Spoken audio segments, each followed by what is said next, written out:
I choked as I started.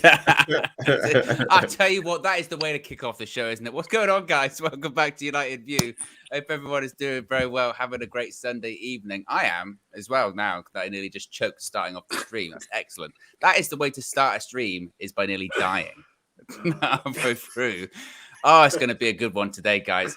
On the day that Manchester United have confirmed their third summer signing, there is plenty of Manchester United news and discussion and debate to get into. So be sure to smash a like on the like button. Be sure to subscribe, bottom right-hand corner. If you wish to join the United View Members Club as well, you can do so. Link is in the video description. It's the pinned comment in the live chat as well. But we've got plenty to discuss. So big up the panel for joining me this evening. We've got Steph, DJ, Marcel, and Faz. Appreciate you joining me, guys. Lisandro Martinez. We're going to start off talking about Manchester United's newest centre-back. I'm going to come to you, Faz, because we were chatting before we went live. And I asked you how you were. And I expected one answer. And I got something a little bit different. So, Faz, how are you feeling? Very, very happy. Very happy. I am over the moon. I am very excited. I am finally feeling the Marcel positivity. I am finally, yes, DJ, yes, yes, yes. See you later, DJ. Bye. I'm on this side now. He's left the street. He's left. But he's so shocked. Exactly. You've got people choking. You've got people leaving. This is what a start we've had. But continue. No, I am very, very happy. I think we have a fantastic player in Martinez. I didn't want to talk about it much before he was official. You all know my stance on players being official. And there he is. Until a player is official, I don't want to talk about the player anymore. But now Martinez is official. I am very, very excited about this player. I'm very excited for him to come and give that centre-back position a run, give a bit of competition for the other players. But I actually have another bit of analogy for Martinez, which we'll come and deep dive into a bit later. But overall, I'm very, very happy. A happy Faz. You know, miracles are possible, guys. Yeah, that's the feeling we're coming into today's shows with. Red Baron with the super chat says, Martinez, 45 million United fans. This is a bargain. This is a great deal. 50 million. We always overpay. This is outrageous. Kind of implying. I was talking about this earlier on, to be fair. The goalposts, they constantly shift for everything when it comes to signings or everything like that. At the end of the day, when it comes to the season, if he's good, who cares? If the player is good, no one will be talking about the price. The price comes into it when they're not playing very well. That's when you go, oh, actually, they cost this amount, they're rubbish. No. Even if Maguire was playing well, I'd be like 80 million. No. Well, if Maguire was like top Premier League centre-back, people would go, oh, it's just, they'd always do, like, if Maguire was playing as well as Virgil van Dijk, they would go, oh, it's a steal. Because they do it with Virgil van Dijk. Was it 5 million less? They go, it's a steal, 75 million. Any transfer price is irrelevant if they're good. If they can bring you success, it doesn't matter. I feel like as soon as someone starts playing badly, that's when you fixate on the price. That's when you start going, oh, Lukaku last season, right? If he'd have come into the Premier League and scored 30 goals for Chelsea, they'd be like, doesn't matter. That's what it costs. £100 million striker. That's what it costs nowadays. That's it's always the goalpost being shifted. Anyway, I'll go off on a tangent. Steph, how are you feeling about Lisandro Martinez? You happy? Third signing of the summer? I'm good. Yeah, no, I'm also feeling pretty positive actually. And like Faz, I'm always like loath to discuss signings like before they're actually done deals with Manchester United because we all know what they're like. But yeah, no, I'm really, really, really happy. So happy that we have like a left-footed, well, hopefully he's going to play in the centre-back position, but we really need like a left-footed defender. The only issue I had is, so I was watching one of your morning shows earlier this week, Owen and DJ. Thanks for tuning in. In which now this is what I have an issue with. Like, okay, this is the issue that I have. The amount of money that we've spent on him is outrageous. But that's our own fault because we're so slow to do anything. We're so slow to move. DJ, I don't know why you're shaking your head, but that is literally a rip-off. Like, it's an absolute rip-off. And your response to that is like, oh, bargain basement. He can play in two positions for the price of one. Yeah, but he can't physically play in two positions at the same time in any one given game. Like he can't be in two places at once. So I don't understand why you're saying it's cheaper for the price of one. And I think that the price that we got for him, we could have got a lot cheaper if we did this deal at the beginning of the window. But Steph, happy. Steph, I'm going to interject just there. What I do have to say about that, let me defend myself, please. Thank you. What I will say about Martinez is that if you look at his one-on-one defending against some of the best players at the moment in the world, I won't say Núñez is one of the best players in the world just yet. He's had a good season. But if you look at the Haalands of this world, yeah, he's had these guys in pocket.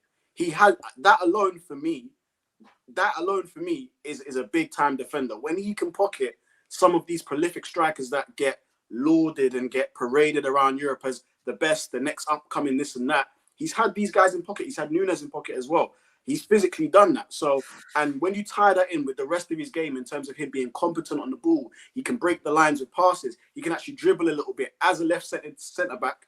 And he's got a little bit, he's not the fastest centre-back, but he's got a bit of pace he can cover. That, for me, warrants the price. So, Okay. That's that. That's the I was going to say. Point taken. Marcel, do you think he starts games? Do you spend 55 million euros on a centre-back for him to be a squad player sitting on the bench? Or have we seen what is going to be one of United's starting centre-backs this year? I mean, he has to be. It's a premium price that we've ended up paying. So I think he has to come in thinking that he's going to take one of the spots. We had Tellez in there starting in the centre-back because I think that's trying to replicate what he would be doing as a left-sided centre-back in the left centre-back position. It's what the manager wants. So I'm very happy. That was the main goal. And I've been saying it for a long time. It's either him or Timber that comes in. But yeah, happy now. The ball's starting to roll now. And I said to you guys before, it was 5 signings and 2 more to go. 2 more to go. Positivity, Marcel. A couple of super chats here. Ganzo says, exciting thing about Martinez is that he's a vocal defender. Lord knows we need communication and leadership at the back. Praying for a right back now. There have been some reports that United are moving on to right back targets. So we'll see what happens with that. James says, I'm still not positive. Where's Frankie Diong? Joke window. Doesn't seem very positive or happy. We're going to talk about Frankie Diong in a bit. When it comes to Martinez, though, and I want to get everyone's opinion on this. So if we're going with the assumption that Martinez is going to be the starting centre-back for Manchester United this season, then you've got to start talking about who is going to partner him. Now, there are lots of centre-backs currently under contract to Manchester United and a few that possibly are going to be leaving this summer. But who do we think is going to be his partner in central defence? Faz, I'll start with you. Okay. Now, I might say something that'll blow everyone's mind, but because I have control or deleted Frankie Diong deal, that deal is dead to me. If it happens, my stance on this will change. But as it stands now, I actually think, and don't be surprised by this if you see the player playing in this position, but Martinez could play a very good DM for us and a very effective DM. If we get Bailly and Varane fit and ready to play and play majority of the games, Martinez will be perfect for us in CDM/DM position. And I want people to give Bailly and Varane a chance. It seems like people give Varane a bit more chance than Bailly, but give these players a chance. If we are buying an athlete who has had a heart attack and has, God willing, now been able to come back to top flight football, I am sure Eric Bailly and Varane can stay fit. They definitely can. Are they comparable, though, Faz, in fairness? I feel like they are very different things to compare. Yeah, but like Eric Bailly's fitness over a 6-year period and Christian Erickson having a heart attack last year. But it is a risk. We've bought a player that's previously had a heart attack on the pitch, yet he's been cleared off to play top flight football.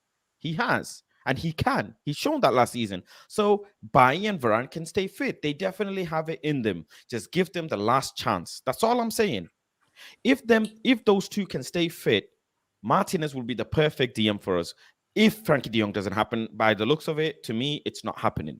So I think that's what's going to happen. If now, and then the only reason why I say this as well, you see certain times Ten Hag will play 3 at the back. And in those sort of scenarios, when we're going in an attacking formation or an attacking mood, that Martinez playing. If you go and look at his heat map, you will see he plays a very crucial role further up the pitch.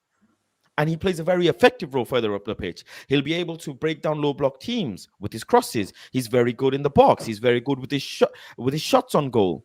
And all these things will be very, very good for us if he plays that role. If you ask for a simple partner if and when he plays a left-sided centre back, I really think Varane or Bailly would be perfect. I really think one of those two. I really don't think Lindelof has it in him. Obviously, Maguire, I do not think is suitable. But I think if we have Varane with the calmness, coolness, and his ability to keep the ball and forward the ball would be very good. Even Bailly at certain times with his controlled aggression, it'll be very, very good. A solid backline is needed for us to go and win any silverware. And I think Varane and Bailly would be the perfect partner. If you ask me, obviously, I'm going to say Bailly. I mean, before I go to DJ, I would just push back on something slightly that you said there when you said about giving them their last chance. I do recall you talking about other players here on the channel that don't deserve another chance. What's the difference between them and, say, Eric Bailly, who, again, in 6 years has played just over 100 games in all competitions? For me, I think now if players aren't being talked about that they're going to leave, I have to give them another chance. I have no option but to. There's no point being sitting here. Are you willing to stick with that, by the way, as well? Are you willing to stick with that? But there's no point sitting here and being constantly negative about players that are going to stay. It's not.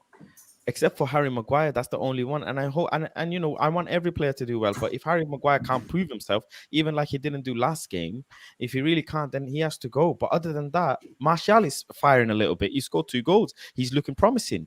Bruno's looking promising. He's not running around like a headless chicken. Dalo's looking promising. He's doing his aggressive forward plays, putting the ball in the box really well. Everybody's putting some sort of shift in.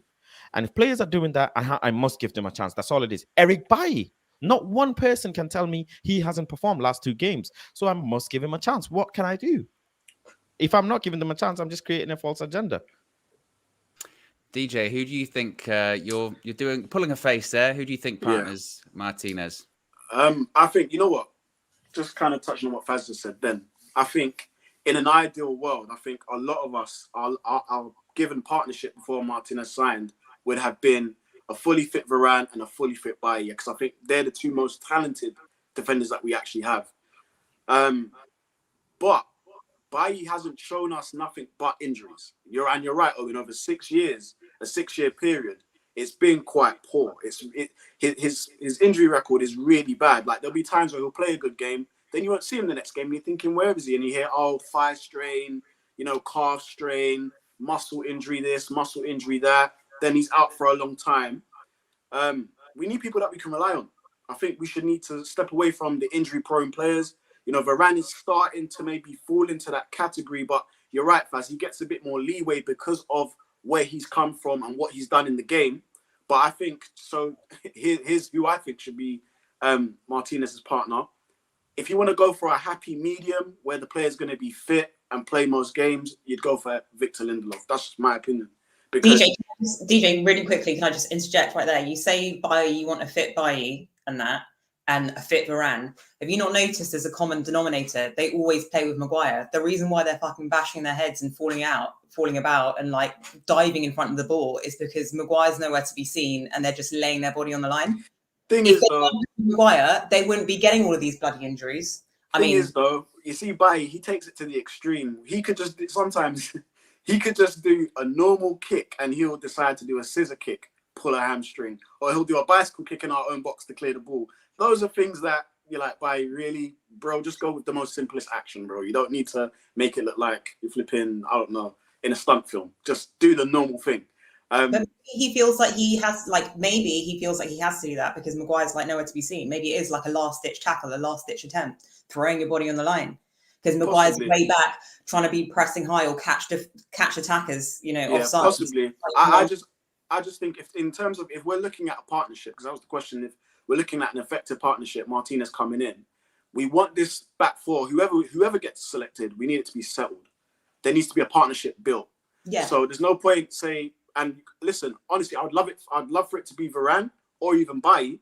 I would love for it. Perfect world, I'd love for that. But the reality is, if we can go off sort of the evidence suggests that yeah, they may start games and be good for a while, but then they end up crashing. They end up crashing at some point, and then the whole defense would have to be rearranged yet again, and we have to work those guys back into fitness. So I'm just going from a fitness standpoint and reliability standpoint. Maguire for me doesn't come into it because he has massive holes in his game that go against what Ten Hag wants to do. So for me, it would be Martinez and Lindelof, because again we want to build a partnership there. If Varane and Bailly, perfect world again, can stay fit for a consecutive loads of games and pick themselves, then I'd go for a Varane and Martinez or a Bailly and Martinez. That's just me. Interesting. The real Ronaldo says Frankie Diong doesn't want to come. Why do we keep wasting time? We'll talk about Frankie. We will talk about Frankie Diong. Red Baron says we all need to watch KG's scouting video on Martinez. Very informative, like Tifo football, in-depth tactical analysis. Yes, he was talking about, was it Pitbull and Flamengo, and then he did this a lot of his hands, which means something. It said he's about this tall. It's excellent. It's very well done.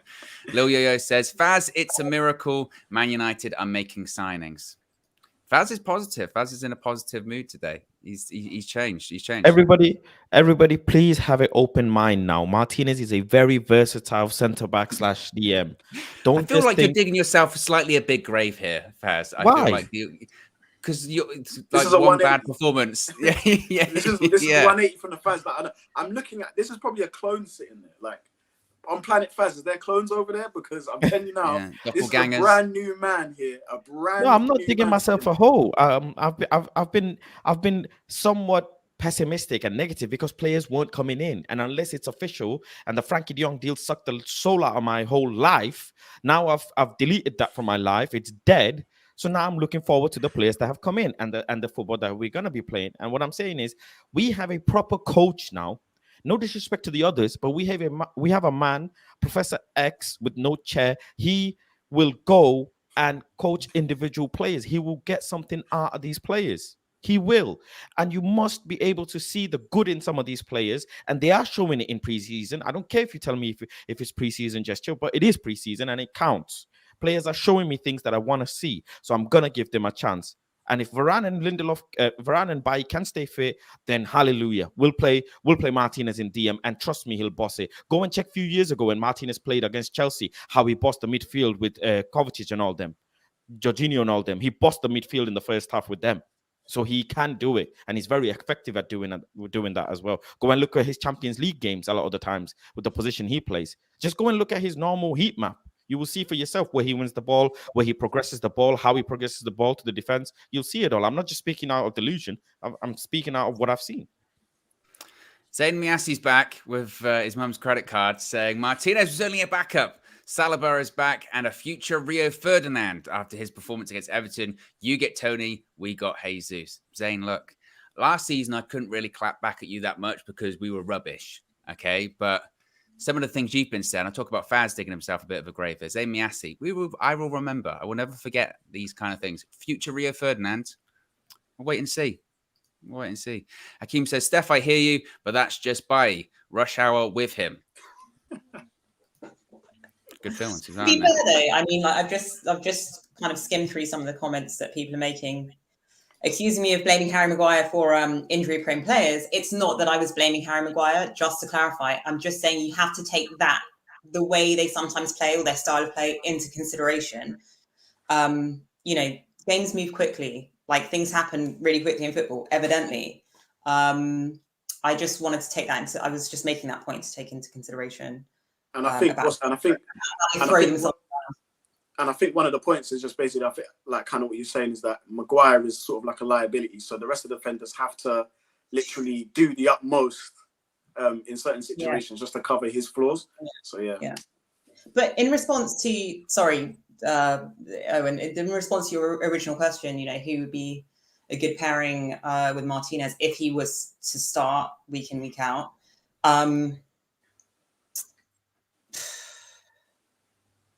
Varane. I say Varane. The reason why I say that is I just think positionally, I think personally, Varane's really good, like positionally.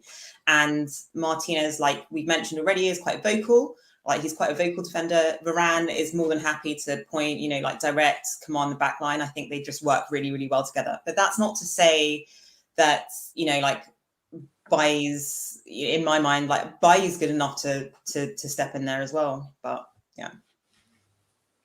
Marcel, who do you think is going to be Martinez's partner if he is this starting centre-back again? There's plenty of people to pick from, but who do you think that person will be? It's going to be Eric Bailly. It's definitely going to be Eric You Bailly. think so? That's who, I was not expecting you to say that. Yep, that's who's going to partner him this season. Who will get the first go at it, though, Owen? Will be Maguire. Maguire will get the first go at it, being the captain. Yeah, he will get the first opportunity to partner Martinez as the captain. Once, obviously, Ten Hag understands that he just hasn't got the qualities to play that position, it most probably be Victor Lindelof that will maybe get the opportunity. And then Eric Bailly. I think Eric Bailly is the best centre-back. If he's fit, he's the best one. I would even put him ahead of Varane, in my opinion. And I think he would be more available than Varane throughout this season. We're going to see a very quality Eric Bailly this season. And now I'm looking forward to it. That partnership should be a very good partnership. There were some big takes there. There were some Bailly big swings. better than Varane. Better than Varane and more available than Varane. Yes, more available this season. Definitely, DJ. He'll be more available. He will be more available this season. So I'm looking forward to seeing my next question was going to be, with the Martinez signing, what did it mean for Bailly's future? Because again, the assumption coming into this transfer window is that he was going to be leaving. Because we've got so many centre backs. We need to sell at least 2 or 3. Yes. And Bailly was in that category again because of his history of availability. Are you saying that has changed because of not 2 preseason fixtures, 2 preseason halves? Yeah, so essentially, yes. I think he's shown qualities necessary to be part of the team. So if he can be fit, I think he can have a good season with us. It will be Tuanzebe and Phil Jones. If we're talking about 2 centre-backs out of the selection that have to go. We haven't seen enough of Tuanzebe. We haven't seen enough of Phil Jones. But, Eric Bailly, I think he was one of the players that decided he wanted to stay and work for his position alongside Anthony Martial. And from so far, it looks okay. So I'm looking forward to see what he can produce. Like I said to you, other centre-backs will get the opportunity to show what they can do before he will. But I'm assuming throughout the course of the season, it will be him that will show good fitness and he'll be part of the squad. Starting. So, I just wanted to interject quick. So let me get this straight. You're saying Bailly is better than Varane, right? No, I'm not. No, I'm saying this season he will be better than Varane. This season he will be better than Varane. Okay, right. So what I'm also going to say then is, what has Bailly shown you anything that you didn't already know about him? But have you seen Bailly play under Eric Ten Hag? No. That's one. And twice for 2 halves. Well, yeah. No, but that's one. And how did he? Okay. And how did he do? Did he not make you get up from your chair? Did he not get an assist? He did well, but that again, to compare that to Varane's entire career, it's a bit lopsided, is it not? Yeah, but I haven't said that he's going to be better than him. And if I have, I'm changing that. This season, he will give us a better season, is what I'm saying. Like I said just a few minutes ago. Okay. So for sure, this season, Eric Bailly will perform better than Varane. And he will end up being the first team centre-back alongside Martinez. I can't believe I'm agreeing with Marcel. Like, what is happening? So Varane sits on the bench for you? Yeah, he will be second choice for either the left centre-back or right centre-back, both. But and because he's not going to be as available. I'm telling you, I just don't think he'll be as available. Okay. Yeah. Can we just, at this point, can we get Owen's thoughts? Because this is what Owen secretly does, right? He'll ask us the question and then he just but Owen does his own thing 9 a.m. every morning. So just asking questions. People here, look, obviously, actually, to be fair, I could sum it up actually with this. Marcel. Unfortunately, I don't agree with you. I don't agree with what all you've just said, to be honest, about Eric Bailly. I can't see a reality. Don't get me wrong, Rafael Varane's availability questionable, but Eric Bailly's is just as, if not more, questionable. The facts are there.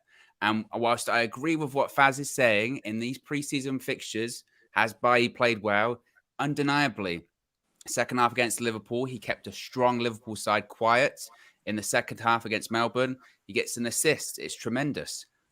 That is 2 preseason fixtures We can't get carried away with ourselves. Pre-season, it is, you can take good things out of it, and there can be momentum, and there can be good performances, breakout performances, but it is just pre-season. Louis van Gaal's first pre-season, he won every game, and then he lost his first game of the season at home to Swansea.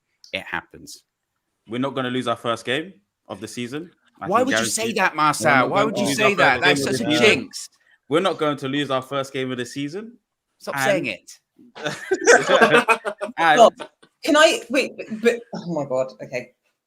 I was just going to say, like, I love, like, Marcel, I'm really loving the positivity, but like, please don't jinx us. Please. You're nearly at flex touching the goal. Jinx. I'm very confident in what we'll be able to be doing at the start of the season. At home. You got to remember these players. What's my issue? You have to remember these players, they haven't exactly earned our trust over the last few years.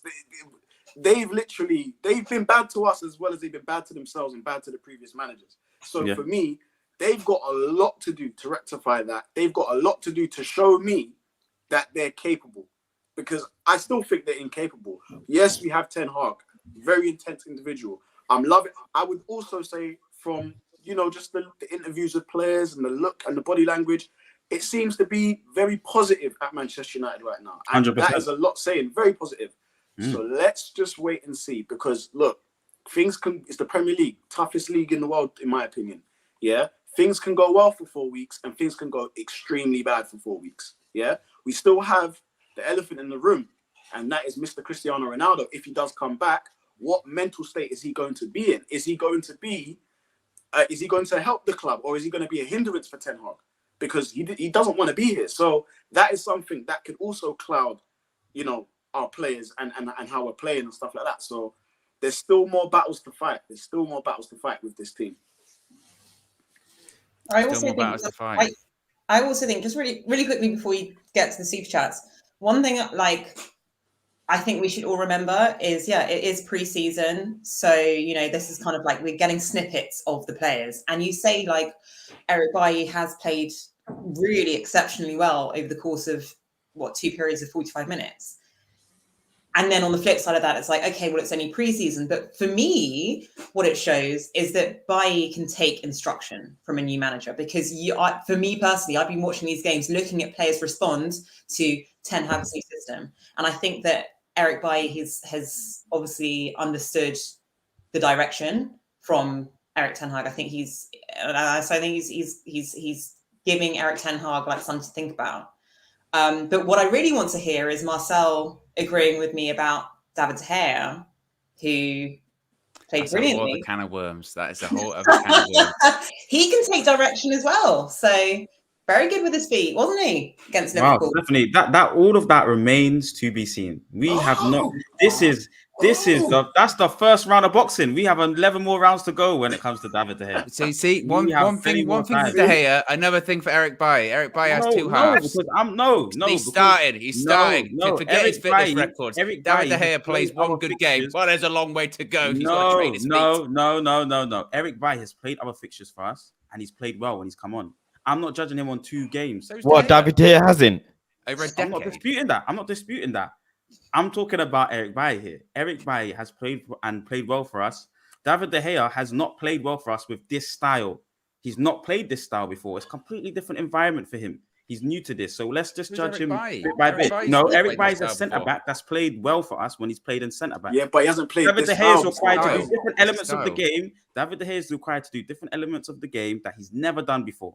So basically, in a nutshell, what? The amount of dodging. He doesn't play out from the back. He doesn't play out from the back. Marcel, I was just about to start agreeing with you. I was gonna say I love you. I don't know why Stephanie brought up. I don't know why Stephanie brought up. Marcel, what are you doing? Let's get to the super chats. Let's move on. We'll be here all night. Lil Yo-Yo says, Bailly's better than Varane. Absolute crackheads. That's to you, Marcel. And Blue Dabba Dabba says, what has Bailly done to get in front of Lindelof? And Blue Dabba Dabba is the biggest Lindelof fan, as well, it must be said. I feel like he's just become an overhyped myth. The guy plays every 3 months. The guy's erratic and injury prone, unlike Lindelof. Don't get it. Again, he's the biggest Lindelof fan, so that's no surprise. Vishal says, if we don't get Frankie this summer, what other realistic options do we have for CDM?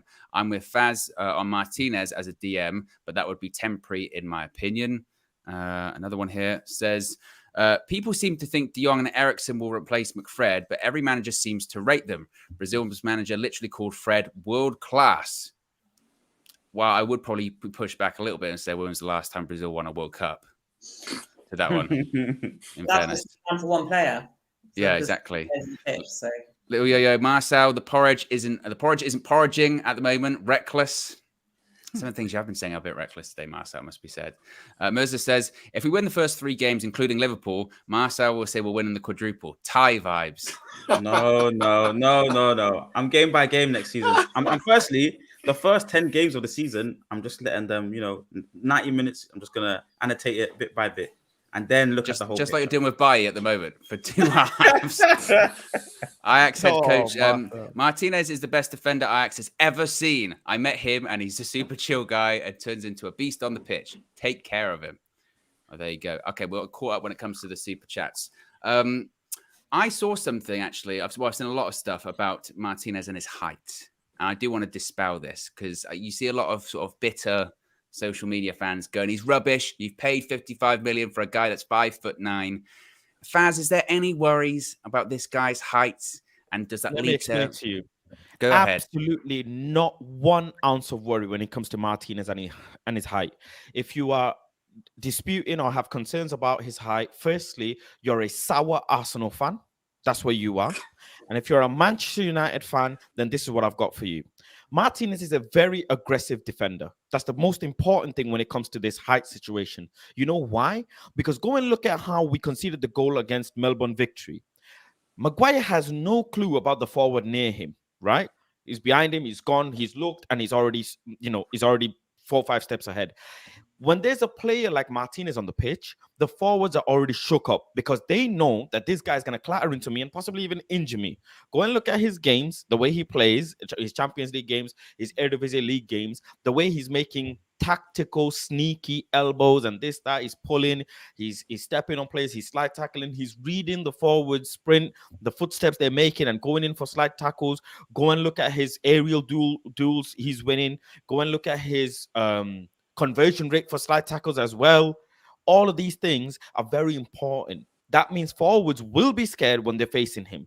And when they're scared, they're going to be a bit more concerned about jumping, whatever. And 9 out of 10 times when a centre back or a defensive midfielder, whatever you want to call it, get one up on you, then you're done. As a forward, you're done. You don't have that confidence anymore. For example, go and look at, I keep referring Atletico Madrid game because it burns me, but go and look at how they defended. They made it rough. They made it a bad night for our forwards, and we didn't do anything. And I think Martinez has that dog in him. I'd like to call him the Argentinian madman, and he's going to bring that like chip on his shoulder type of football on the pitch. And a lot of the times as well, you'll see shorter, I don't like to call short, but shorter athletes will have certain aspects of the game better than some of their taller athletes in comparison. And we've just paid 60+ million for an athlete. We're going to know if he can jump or not, if he can reach certain heights or not. Go and look. There's certain games he's scored in headers. Go and look certain games he's winning headers. Tall defenders, tall centre-backs sometimes, they don't judge the ball. They don't see the ball coming in the air well enough for them to make the header. What happens? They stumble. Prime example, Harry Maguire. So there you go. I agree. I do agree. I think the people that are writing him off or saying he's rubbish because of his height, I just think that's incredibly naive. To be honest, there's a key fact here, though. People making an issue with his height, but if you really look at some of Cannavaro, for example, Cannavaro is actually slightly shorter than him. Carlos Puyo as well. Exactly, and these are some of the best defenders the world has ever seen. So. For me, I know I kind of interjected there, but for me anyways, guys, it's not a problem whatsoever. He kind of echoing what Faz says, he's a master of the dark arts. Like, we need a little bit of that. We need someone with a bit of bite. We need someone with a bit of character, especially in that back line. And I think he'll definitely sort of from the back line. So, yeah. Froze out for a second there, DJ. I thought we were going to get a DJ exit once again, but you're back. It's fine. I do want to talk about Frankie Diong. I'm going to talk about him in a second. We've got nearly 1,400 people watching, less than 300 likes. So, as David Lee says, big up the mods. Be sure to smash a like on the like button. It's a disgrace, as Mr. Phelan. I saw Josh was in the chat. I don't know if Mr. Phelan's in the chat. They're different people. So maybe he can get on the phone. It's like the bat phone. You can pick up. You can get in touch with him. Or like Peter Parker and Spider-Man. They know each other, but they're not the same person. That's the relationship with Mr. Phelan and Josh. So be sure to click a like on the like button. Again, I do want to talk about Frankie Diong, going from positive to, again, I guess, a bit of negatives, because Frankie Diong is currently on the Barcelona preseason tour. He is on he's in the United States now, and there was a feeling that he wouldn't be going on the preseason tour, that he might be forced out of the club by Barcelona. He was named in the squad. He's been on the flights. There was something on Instagram today as well, where he liked a comment on Instagram that said that, I really hate the way that Barcelona have handled the situation about Frankie Diong, and he liked it. Social media sleuths out there looking a lot into that one. Steph, do you think, with him being on the preseason tour, with United agreeing a fee, they've agreed an initial fee and the add-ons, the entire package, they've agreed with Barcelona at this point. The ball is firmly in Frankie Diong's court. If he's on the preseason tour, and those reports that are out there that are saying he's got no intention of leaving, he doesn't want to leave, where do we have to draw that line as to knowing when to call it quits in pursuing this guy? When Eric Ten Hag says, give it up.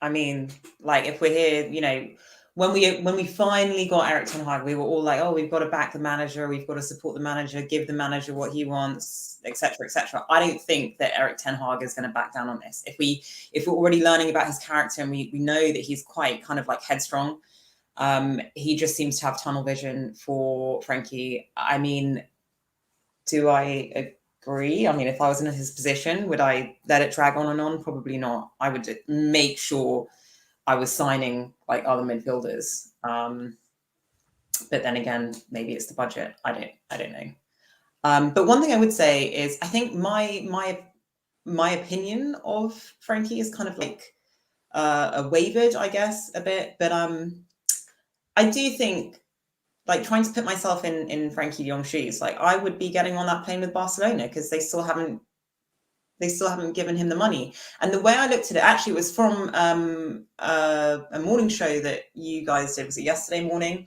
And I was thinking, okay, like, he's a really like multimillionaire, he's a rich footballer, gets paid really, really well. But like, let's bring it back down to like the average person. The average person worked at Lidl's.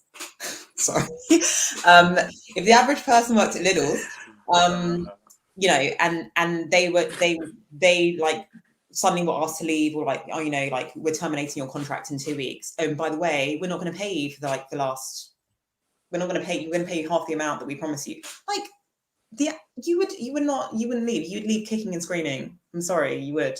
And no wonder he doesn't want to sign the contract or, put pen to paper and make it a done deal, because he's probably worried that if he does, he'll never get his money. So anyway. Yeah, I mean, that's what had been out there before, is that, people are confusing the idea of him having no intention to leave Barcelona with him not wanting to come to United. And you have to look into, in my opinion anyway, the reason why he has no intention of leaving Barcelona at the moment. The reason he has no intention of leaving right now is if he leaves right now, he doesn't get what he's owed. So when he's saying it to the club, I'm not leaving until you give me my money, that doesn't mean he doesn't want to come to Manchester United, in my opinion. And I know I'm a bit like you. I think it's a really good point where my confidence in this move goes like this. Earlier this week, I was like, I tell you what, I feel pretty confident we're going to get him. Today, I have no idea at this point whether we're going to get Frankie Diong. And I go up and down about whether or not, like I said, about moving on or going to different targets. We go, and then you have to sort of have the conversation with yourself. Is it a lack of patience on our part, or is it a lack of belief on our part? As you mentioned, I don't know if Ten Hag's having this communication with Frankie, and Frankie's just saying, look, boss, it's just a matter of principle. I just want to get my money. I'm not anything against you. I'm willing to join the club. I just want this to happen. We don't know. And it is just a really complicated deal. Marcel, seeing that I'm going up and down on the negativity and positivity, is there any positivity you can give me when it comes to Frankie? Frankie Diong will be a Manchester United player. Again, I didn't want to jinx. I wanted positivity. I wanted positivity, not to jinx. I believe he will be, guys. 100% believe he will be. I think the situation that he's in currently, is a bit dire. I think, there's a whole group of signers that Barcelona really want to get through the door and they have to register right now. And I think they haven't completed that yet. I think timing is everything and we have to be patient. I think as long as Ten Hag wants the player, then I definitely still want the player. When we're looking for other targets, I think we'll be able to go into the market and get that sorted quite easily. I think Ruben Neves most will be the guy that we pick up to replace a possible Diong signing. But I think he'll become a United player. I'm very confident that that's what's going to happen. It's just a matter of timing and making sure that Barcelona have got their side sorted with Frankie Diong. Super chat from Ruben says, we will win the league. Keep this receipt. There's a lot of jinxing going on today. I don't like it. Amir says, Ten Hag makes me comfortable because we beat Liverpool 4-0 and he couldn't stop talking about the mistakes. I know he'll respond properly after a loss. It will be interesting what happens when inevitably that first loss comes under Eric Ten Hag, whether that's pre-season or in the league, his reaction to it and his criticisms or his the way he reacts about it in the press as well. He might be one of those managers that backs his players, but then in private is absolutely going crazy. We'll have to wait and see. Faz, you said earlier on about Frankie Diong that you're not even thinking about the deal anymore. It's not going to happen. It's off, and hopefully you'll be pleasantly surprised. What do United do then if they have your mindset as to it's not going to happen? Go and look at Ruben Neves or Tielemans. That's it. Frankie Diong deal is dead. Frankie Diong deal is not complex at all. I don't care what anybody tells me. No, I'll explain to you why. At the start of this whole conversation, and I said it way early, Owen has the receipts, so he can go and pull it up, that this deal was a toxic situation between Frankie Diong and Barca, not us. We got dragged into this. Manchester United knew what the money was owed. They knew the money that Barca wanted. Either they wanted the player and pay it up like they did with Martinez and make the deal happen. They didn't. They dilly-dallied about. They waited until June 30th just to see what Barca did. They did their YouTube charity event. They collected whatever money they did. They sold their TV rights. They got the money. Now they're signing players. I don't know. Apparently they can't register players or whatever, but that's their headache, not ours. The deal was always simple. You either pay all of the money and you bring him in or you don't. Plain and simple, because Barca is not paying that 17 million and Frankie is not leaving without his 17 million. No matter how much Cam can tell me, Marcel anybody can tell me, oh, but the player is owed money, so it's complex. No, it's not complex. The player is owed money. There's nothing complex about it. He's staying. He doesn't want to leave without his money. What's so complex about it? Leave it and move on. You either pay that 17 million on the add-on or whatever way you want to pay it and bring him in. If not, simple, done. Goodbye. Next player. Why should United have to pay that though? The Glazers wouldn't ever do that. Ever.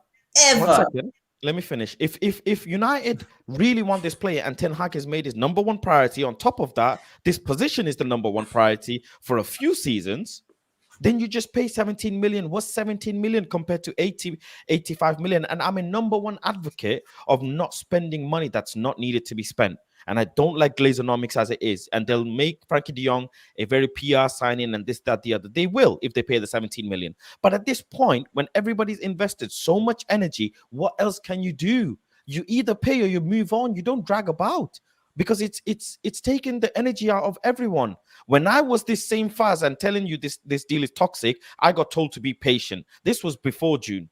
And look now where we stand. Surprise, surprise. Everybody's feeling the pressure and the heat. So I'm telling you, move on. Not everyone. I was going to say, definitely not Marcel. Not everyone. But you say just it's only 17 million, but then couldn't Frankie say that to Barca? It's only 17 million. You're spending 72 on Rafinha. You're spending 45 on Lewandowski. It's only 17 million. You've clearly got it. So why can't you give it to me? That's him and his lover's headache, not mine. It's like a saga from EastEnders. Literally. Listen, at a situation when we don't want the Ronaldo headache, we want this headache. Really? No, we don't. Manchester United don't need this headache. We want a smooth transaction. And you know what? I'm gonna say it, and you all know deep down that I'm saying facts. Man City would never get involved in a deal like this. They would never get themselves involved in a toxic situation like this. It's always Man United that one curse that we have. We'll always have a deal that goes bad. And this is what's going to happen. The sheer amount of pressure this player is going to bring, if he comes in and if he has a bad few months, this same fan base will turn on him. I'm telling you right now. So just move on. Let it go. Don't speak for yourself, Faz. Speak for yourself. Yeah. Speaking for let it go, yourself, because- my friend. because if it happens, hallelujah. But don't put any pressure on this situation. Don't keep digging at it and whatever. Don't just let it go. Move on. Entertain someone else. There's players of high caliber in the league that can play that position. So move on. What if Ten Hag wants him really badly, though? What if Ten Hag Well, has said to the someone board, has to be I don't want accountable anyone then. else but Frankie Diong? Someone has to be accountable. If this deal doesn't happen, and Ten Hag, and you know what, I've so much so suppressed my feelings that I'm even willing to pay the 17 million. I really am, because when Frankie Diong lifts any trophy, yourself. not you know, no, but I'm a That's a bit fan, of a right? flex I'm pass that invested. came from nowhere. Wow. Yeah, but I'm a season ticket holding fan. I spend money in the club. It's my hard-earned money. It's my personal energy. So I am invested. I am gonna have feeling like I am paying for it, because I am. But if now when Frankie Diong lifts a trophy, none of us are gonna care about that 17 million. None of us. When Frankie Diong comes in and does well in this club, not one of you are gonna care about that 17 million if Manchester United pays. But you're gonna care now because it hurts. But it is what it is. You went in bed with Barca. This is what comes with it. I'll move on to you, DJ, in a second. But just to finish on that point, Faz, does that not go back to what we were talking about when we started, about people saying United have overpaid for Martinez, but in the grand scheme of things, if he comes and is successful, it doesn't matter ultimately. I don't think we overpaid for Martinez. I think we went in a bidding war with Arsenal, and that's what's going to happen. And Martinez is going to prove his worth. I'm telling you right now. He's a very upper echelon player. He was Ajax Player of the Year, was he not? Yeah, he won the Copa trophy, del Rey, didn't he? did he not? Yeah. He's a very upper echelon player. People, I don't know why they're getting it twisted that we overpaid for him. Okay, yeah, you can understand we could have got the deal cheaper if we went in earlier, sure. But in a situation where we've let so many players go for free that we could have made money for last season and tens of millions, what can we do now paying 10 million more? What's 10 million to Manchester United? I'm telling you, when the season starts off good and season's going good, not one of you are going to care about this 10 mil extra and the 17 mil as well. Nobody's going to care. Super chat from SK says, we're overpaying because of the board dithering. If we got players early, we'd have got them Martinez and Anthony at a decent price, not their fault. Well, certainly doesn't look like we're going to get Anthony now, does it? Because of the price and the lateness. DJ, how do you feel about the Frankie Diong situation? Is your confidence going up or down? Or, like you said, are you still emotionally detached from it all? Yeah, I'm just emotionally detached from it, guys. You know, I recognize he's a phenomenal player. I recognize he is someone that is, if he does come in, will complement what Ten Hag wants to do. And then, you know, I think I spoke about it on previous shows that if he does come in, the wealth of options United have in the middle of the park would be really amazing. And some of those combinations I'd love to see. But with that being said, I use logic when it comes to this. And the logic that I have is that Ten Hag is a smart guy. He's a smart guy, right? So there must be something that he knows that we don't, or there must be some form of assurances that he's been given that this deal can happen. Because I think he's such an efficient person and he's a very meticulous planner. If you've, seen interviews from McLaren and everybody that's worked with him, he's such a meticulous individual that I believe if the deal couldn't be done at any cost, he would definitely have a plan B, plan C, all the way to plan Z, right? So I'm thinking that there's clearly something in this deal that is keeping him interested in Frankie Diong and bringing him in. Whether that's Frankie talking to him every other week saying, yeah, boss, I'm letting my lawyers or my agents trying to sort out the money. I'll update you maybe next week or the week after, or whatever the type of conversations are having. There's clearly something that's keeping him invested in the player. What I will say, though, is, look, at the end of the day, money is owed to the player. That does make this deal a little bit more technical because Barcelona's issues, I personally haven't seen those type of issues for a while with other clubs. Yeah, having to defer payments and all of this, having to defer wages and stuff like that. That's not normal. So any player that is owed money that they want to let go as well, that's going to be technical. That's going to be a very, very technical thing. I think it's just a matter of time, and I think, I think I said it in a couple shows before. If he does come, I don't really mind because we still have the whole of this transfer window. It's probably going to go right up until the last day. I'm fine with that, as long as we're sitting on the side where he comes to us. So for me, I'm just sitting back. Something's gonna happen really soon because something's got to give. They've treated him not the best. Frankie's aware of that, right? They have already agreed a price in principle plus add-ons, so they want to sell the player. So that is letting the player know you are up for sale. We don't want you here no more. Maybe not in that way, but you're surplus to requirement, right? So now the player knows the team don't want him.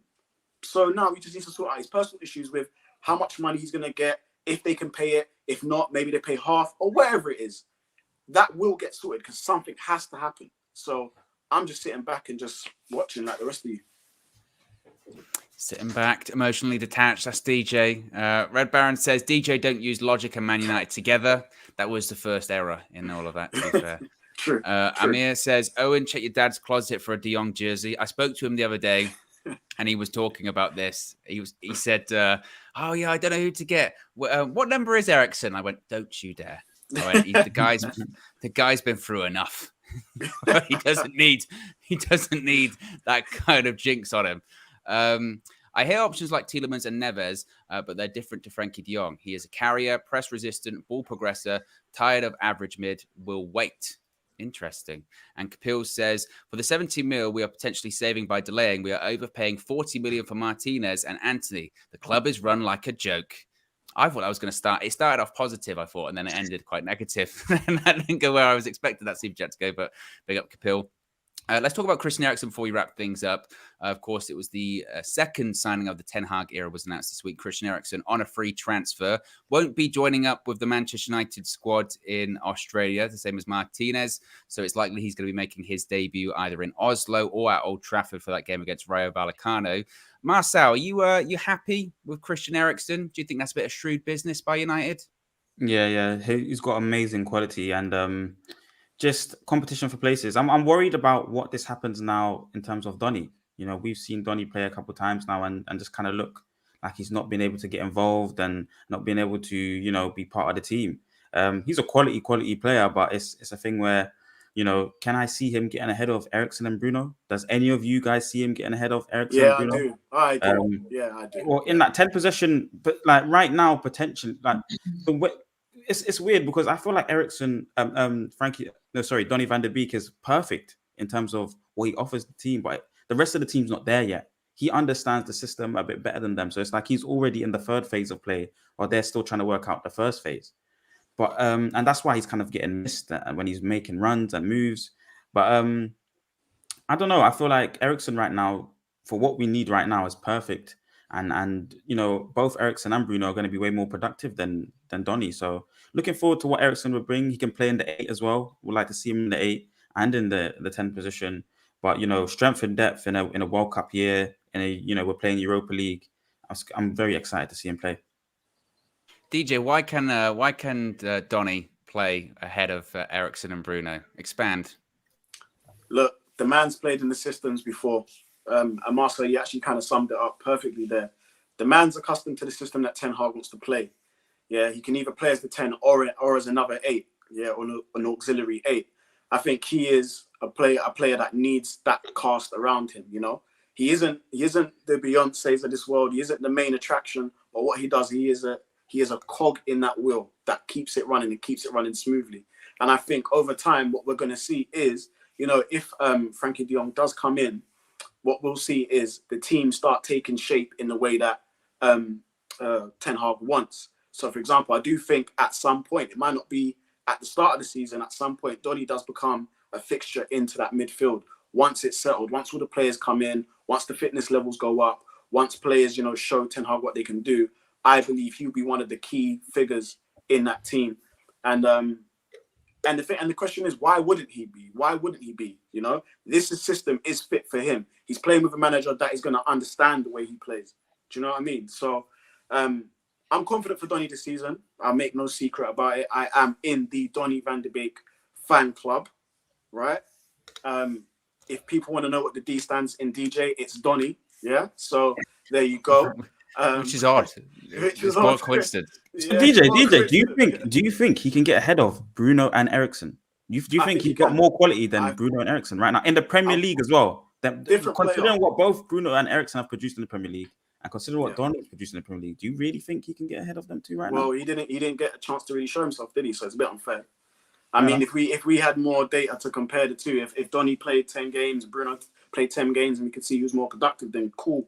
But Donny didn't really get any type of look in, and obviously the system that he was playing in the system that he kind of, had a little tiptoe in wasn't the system that he's accustomed to playing. Now, obviously players need to sort of adapt and adjust, cool, but I'm saying right now he has the manager that he's played with.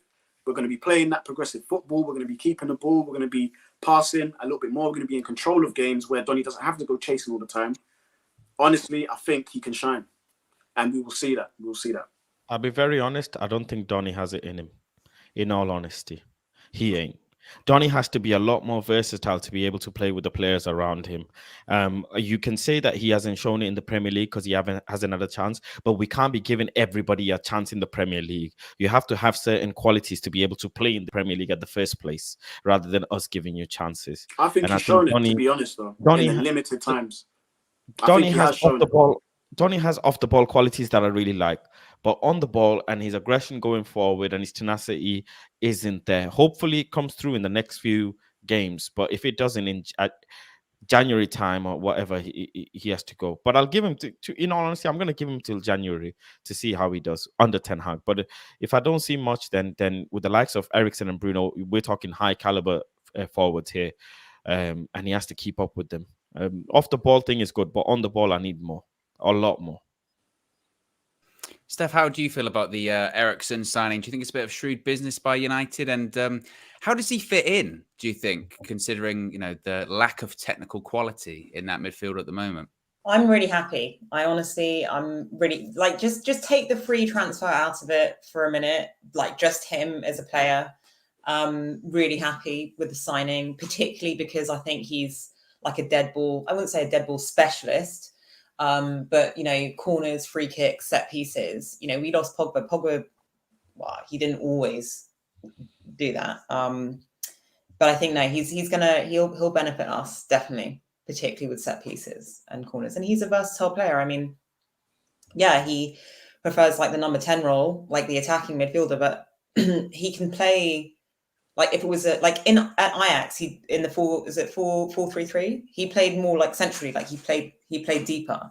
I just think from what I've seen of Erickson at club level and national level, great plus. Really, really happy. Let's get some super chats out the way before we wrap things up here. Scott says, because of UEFA and FIFA rules, United can't pay the 17 million. I don't know if that's true or not, to be fair. There might be something about that. I mean, usually a transfer fee is to buy someone out of their existing contract.